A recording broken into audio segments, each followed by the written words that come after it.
tayo. Karamihan nagre-retiro at sa anumang kadahilanan ay Sinigang na salmon, ulo. Ito na yung breakfast. Ng isang At Catholic priest na nagpasyang lunch. iwanan ang kanyang bukasyon.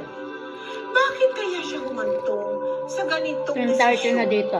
Anong mga panghuhusga ang kanyang hinarap dahil dito? At ito kaya ay kanyang Nood tayo pinagsisihan magpakalma ng sa asin. huli? Pakatutukan. Ito pa yung binili ko sa Filipino store sa seafood. Talang Ayan. buhay. Dito sa Cabbage. episode na pinamagatang Ang Paring Tumiwalag. Yes. Father, may tanong po ako sa inyo, Father. Paano niyo po masasabi pag siya na yung the one? The one, ako. Delikado kasi yung mga ganyang label eh. Hindi mo kasi laging mahal ang kasintahan mo o asawa Broccoli. mo.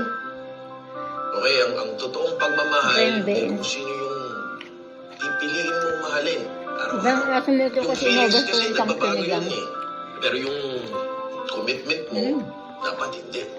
Hoy, makinig kayo. Hindi lang to para sa mga lalaki at babae, ha? Dahil love is love. Bye Kaya kapag guys. tapat at totoo,